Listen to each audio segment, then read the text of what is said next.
inputs that have come in just now. In fact, what we're learning is that former Nepal Prime Minister Jhalanath Khanal's wife has suffered severe burn injuries. This after being attacked by the vandals. In fact, that's the latest piece of information. So first, what we were learning was that the Supreme Court in Kathmandu was set on fire. And in more breaking inputs, what we are learning is that the former Prime Minister of Nepal, Mr. Khanal's wife in Kathmandu has been attacked. In fact, so much so she's also suffered burn marks and injuries. And this is very much in line with what has been happening so far, not just with the former Prime Minister, but also we've seen happen with the ministers in the KP Sharma Oli cabinet, where we've seen visuals also of the finance minister being chased and running amok on the road. And the latest, what we can tell you is that the former Prime Minister of Nepal, Jhalanath Khanal's wife, has suffered these burn injuries. Very disturbing visuals, in fact, coming over there. If I may show them to you, she's almost collapsed on the road over here, as she's also surrounded by the forces who are checking in on her. But in inputs that we are receiving so far is that she was burnt by the vandals. Who are these protesters? Are they the Gen Z protesters? We do not know. Or are there political parties? We still can't say for sure. But in fact, that's Jhalanath's wife, completely collapsed on the road as the forces continue to check in on her. On that note, let me quickly go across to Siddhant, who will share more inputs with us. But remember, this is not all right. So you can see a closer view of that. She's in fact suffered severe burn marks, as what we can see, and she's in fact in an unconscious state. It's a very, very serious condition from what it appears. Unfortunately, very tragic visuals coming in. Akhilesh continues to stay with us. Akhilesh, what do you make of this kind of tragic visuals, in fact, coming across? Who is responsible for this kind of vandalism, the arson and these kind of attacks? That too, I mean, eventually at the end of the day, they are all members of the politics in Nepal. You're looking at the wife of the former Prime Minister. No, I totally agree with you. I mean, it is not good. These unfortunate developments, despite the larger light at the end of the tunnel, and this will definitely impact the transition and drag it rather than have a broader, quick political acceptance. And I've just posted actually on my own Twitter saying that appealing to Gen Z to stay calm and give transition a space and let it work, And then I see similar appeals from people across the not the parties. The parties for now are like not seen as like credible messengers, but others, kind of like thought leaders, writers, civil society representatives, it's come across, and then if there is one single message that's trending in the social media, other than these the incidents of violence, etc., it's one singular appeal for calm. But Akhilesh, what can you share with us with regards to the protesters? Because till yesterday, in fact till today, all the protesters that we have been speaking to have said that we always wanted to protest peacefully, and that our protests have in fact been hijacked by certain political elements, even foreign elements. What is it that you can share with us?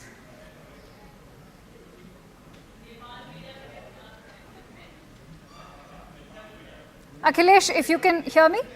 Yeah, I can hear you now. What is it that you can share with us with regards to these protesters? Are they just Gen Z protesters, or is there an involvement of outsiders as well, whether political or foreign NGOs? Not foreign NGOs, I think. I would like to hope not the parties that have been discredited. But as a protest as broad-based as this, there's always a danger, There's no unifying force or two. There's no unifying voice. Balin is popular, doesn't mean he's a leader accepted across the board. Gen Z, yes, but how do you even define Gen Z anyway? Does every household person is a big follower of Balin Saab, currently the most popular face, it seems, yeah? So it'll probably take a while, next 2 hours, 24 hours, 72 hours, before everything coalesces into place. I hope sooner than later, honestly. I don't like the disturbing images myself, some of them trending on my own social media, handles. But we shall see. That's all I can say as an honest analyst, and don't want to over speculate over events that I don't have enough information That about. also begs the question, why have the forces, including the army, failed to contain this kind of anger, the vandalism and arson that we are witnessing, and the kind of attacks we are seeing against all of the political elite? Yeah, I would like to think this, Balin has been a mayor, right? He's not been a national leader yet. So he's got to grow a pace, fast, and say, what does it require to be a good, it's nice to be a good mayor, right? Controlling a city, not even its every aspects of its life.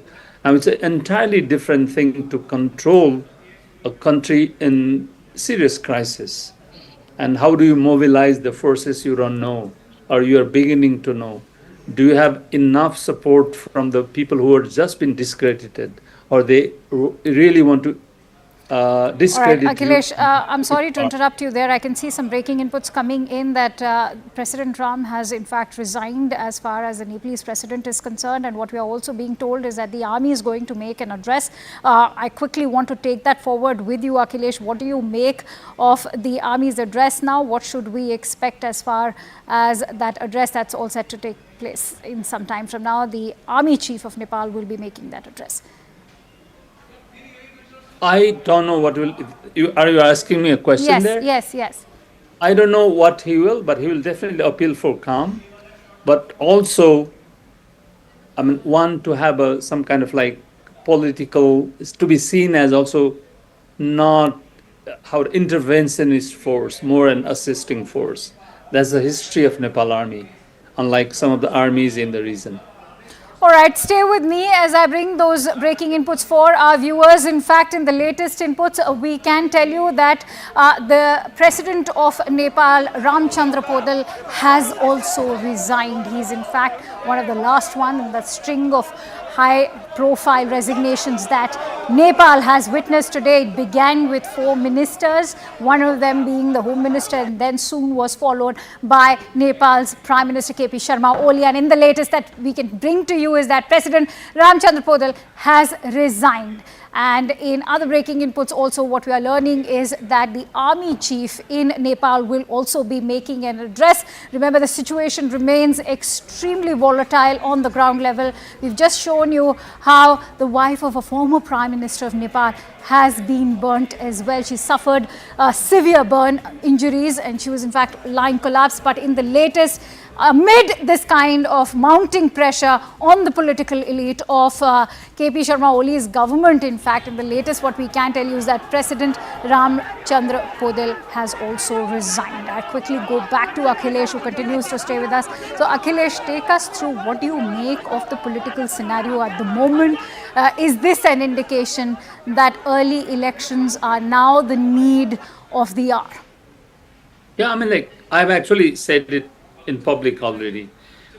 In order for us not to derail from the constitutional process and stick to constitutionalism, perhaps the best way out is early elections. All right, we'll try and fix your frame in the meantime, but I want to just keep taking our viewers to all the latest inputs coming in. In the latest, what we can tell you is President Ramnath Podal has resigned over there, and Akhilesh is back with us. Akhilesh, yes, please, go ahead.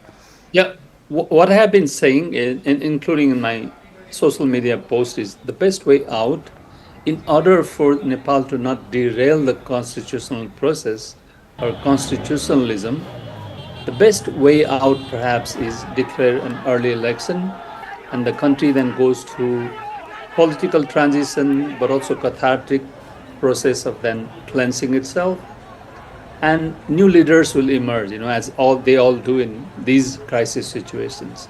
And new parties will coalesce and say, okay, we shake hands, those guys will not do, And these are also opportunities, if handled well, the time for when the changes take a pace fast.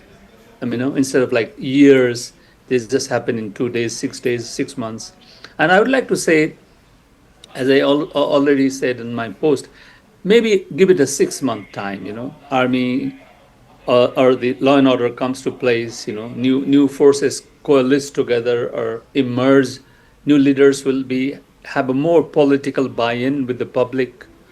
Yeah, and then it will be a smoother transition towards election than declaring it overnight and then the national apparatus, the state apparatus being completely unprepared. All right, stay with me, Akhilesh. I'm also joined in by our correspondent Siddhant, who's been tracking all the latest developments for us from Nepal. In fact, Siddhant, if you could shed more light on the resignations that have just come in, not to forget the severe burn marks that have been suffered by the wife of the former Prime Minister of Nepal.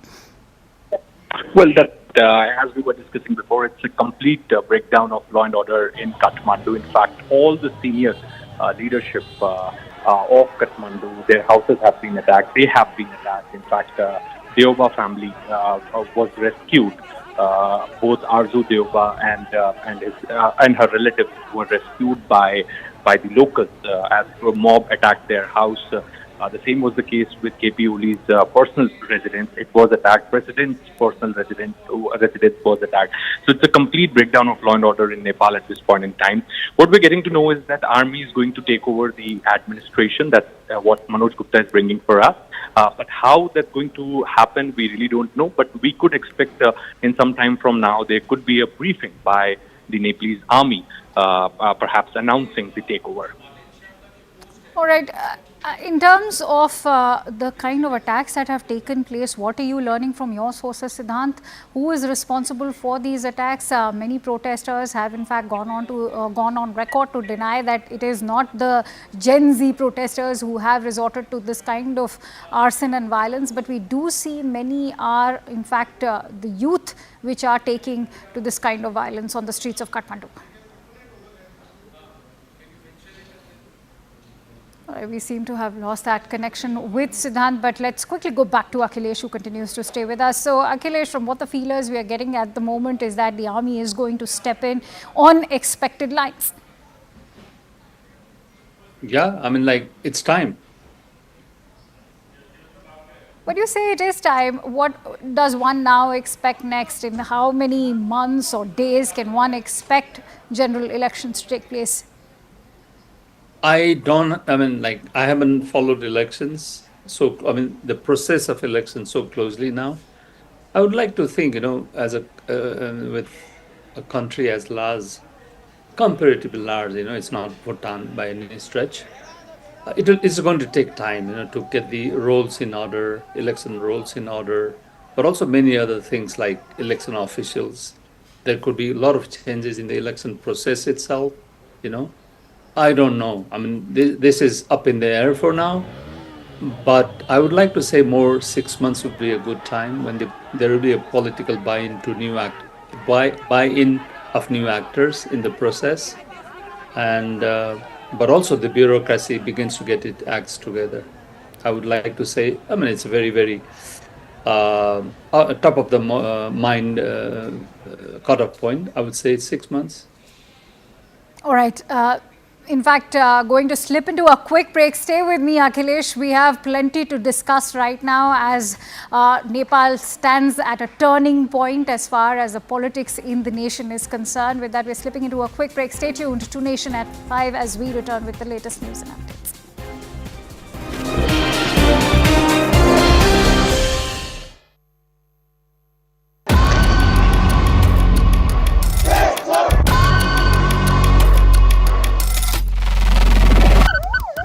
Huge development. The Nepalese Prime Minister KP Sharma Oli, who is in his third term, who's been Prime Minister over a little over a year now, has just put in his papers. That's the word. He had called for an all-party meeting later this evening where we're given to understand that he will make this official. He will officially say this to all the parties concerned. Hundreds of thousands of young protesters nicknamed the Gen Z protesters. They came down, they stormed the Nepalese parliament building because they were sick and tired of the status quo of politics in Nepal over the last 30 years.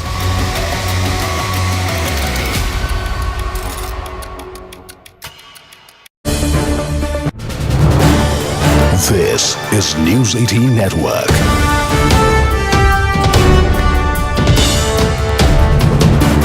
India's largest news network. Joining us here on CNN News 18, huge story breaking in the neighborhood. The Nepalese Prime Minister KP Sharma Oli, who's been a sort of a semi-permanent fixture in Nepali politics over the last 30 years, he has now tendered in his resignation. His current government, I think this is his third stint in power, his current government, which was an uneasy coalition between him, the Nepali Congress, and a section of the Maoist party. It was an uneasy coalition that had been in power for the last year or so now, and now given these massive scale protests that we've seen led by young people, the trigger being of course the social media ban, but it goes far beyond that. Issues of corruption, unemployment, privileges, dynastic politics, curbs on young people speaking their mind, all of this sort of came into a deadly cocktail. It came into a deadly combination which finally ended up consuming the current Prime Minister, Mr. Oli, who has tendered in his resignation. The latest information that we have is that Mr. Oli has been given safe escort by an army chopper. Him and his immediate family members have been taken to an army barrack where they will be kept for some time. CNN News 18 broke this story first to you. We were the first ones to tell you that Mr. Oli has put in his papers. He has officially sent in his resignation to the Nepalese president, Mr. Paudel, whose resignation has now been accepted. At 12:05 p.m. we told you about Mr. Oli planning to step down. It was clear earlier this morning itself. The RSP party quit, 4 ministers quit. The writing on the wall was clear as day to the Nepalese Prime Minister that he's fast losing support and he needs to step down. At 2:16 p.m. officially, KP Sharma Oli, Prime Minister of Nepal, put in his papers and stepped down as Prime Minister after being given safe passage by the military, an assurance of safe passage by the Nepal Army Chief. Let me go across to Darshan, who's a Nepali journalist, who is joining us live from Kathmandu. Darshan, so Mr. Oli, the long-serving Prime Minister of Nepal, has finally quit. Do we know where he is? He's apparently been taken in an army helicopter to some safe passage. And what happens next, Darshan? Who becomes the next Prime Minister? What is the next government going to be like? Is there any word about what is happening? So there is a lot of protest right now, like though I'm in a safe place right now, I can hear a lot of screaming and the cloud which is filled with the smoke. So I'm not sure which are the buildings that has been into fire, but yeah, the PM Oli finally resigned, but it's not about a new government. It's a generational war. Like I mentioned earlier, Gen Z are like crazy, and there is also a lot of riots that's happening. And there is no one to take a lead at this time. But Gen Z are also, looking after Balin to come forward to control this chaos. Because right now there are protesters inside parliamentary building, inside the Singha Darbar, where all the ministries used to handle their places, and there are also many data centers that have very critical information. And right now there is no presence of the government in the street. Nepal police and APF have already said that the situation is not in our control.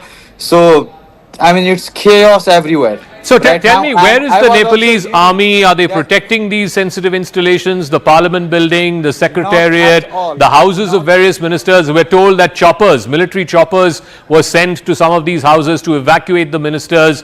What is the latest in terms of, how this story is unfolding there, and what are the demands of these young people? Because it started with the social media ban, but it seems like this is pent-up anger. For a number of reasons, from corruption to unemployment, which is all blown over now in Nepal.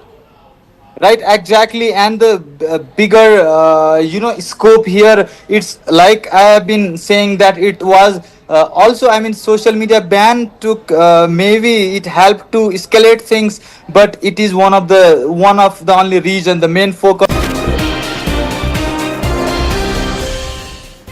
Welcome back to our live and rolling coverage on the political crisis in Nepal. In the latest, what we can tell you is that Ramchandra Podal, who is the president of Nepal, has tendered in his resignation. Exact really the opposite, I would say, very unfriendly network. And they interviewed about 12 people on this morning. Most of them were African American, who were black. And they were saying, please, please, please let the president send in. These were people from Chicago. Please, we need help. We need help. We can't walk outside. We're petrified. If the governor of Illinois would call me up, I would love to do it. Now, we're going to do it anyway. We have the right to do it because I have an obligation to protect this country. And that includes Baltimore. I saw where Governor Moore was asking me to take a walk down the street of Baltimore. Well, Baltimore is a very unsafe place. It's rated number 4 in the city, one of the most unsafe places anywhere in the world. But, you know, we took care. This was a beautiful thing that happened in Washington because we showed that it could be done. And this wasn't just sending big, strong guys, and they are big and they are strong. You know, we had a great decision from the Supreme Court that had to do with sort of talent. It had to do with you are put down based on merit. You can hire based on merit. So merit for a soldier or for a policeman is strong, physically fit, having a certain ability, not a person that is woke and got the job through woke, but wasn't strong enough to lift a gun out of the holster, et cetera, et cetera. No, I looked at the police. As you know, last week I went over, we had a meeting there had to be 300 people, and they were all very impressive looking. And when the bad guys see them, they're not going to do a thing. And so I'm very proud of Washington. It serves as a template, and we're going to do it elsewhere. But Chicago is certainly going to be high. I would love to have him call. I would love the governor of Illinois. I'd be honored to take his call.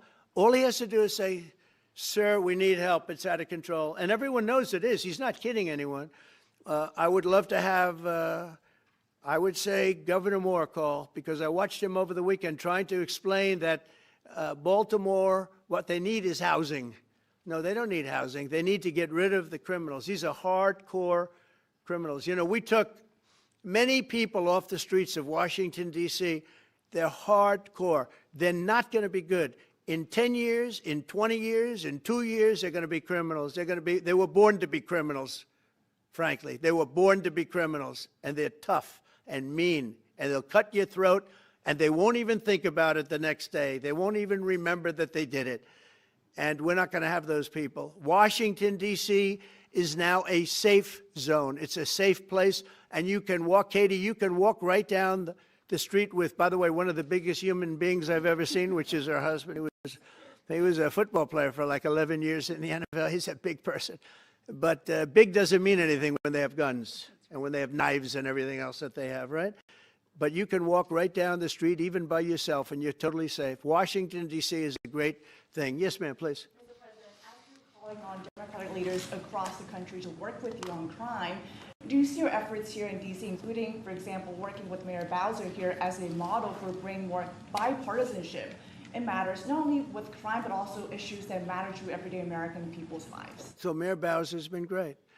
She could have taken the thing, oh, well, and then after I clean it up, they'll take credit for it. You know what they do is they take credit. Like, we cleaned up Los Angeles. We did a great job there. And it was overwhelming what was going on. And again, the police chief made a statement that we could not have done, there's no way they could handle it. You saw what was happening out there. It was going to be a disaster. We stopped it cold. If we didn't do that, would have been a very sad day. And you know, remember, we have the Olympics, we have the World Cup, we have all these things coming, and we have 250, all of these things coming. But I watched Newsom get up and say he's doing a great, he's not, we're the ones that did it, and that's okay, whatever it takes, but the main thing is but he got up and said, we did it. Well, he didn't want us there, and he's going to need us again because it's starting to form again. I see it. It's starting to form again. You know, we have to maintain. It's like maintenance on an airplane. You can buy it, but you have to maintain it. And if you don't maintain it, a good plane becomes very unsafe very quickly.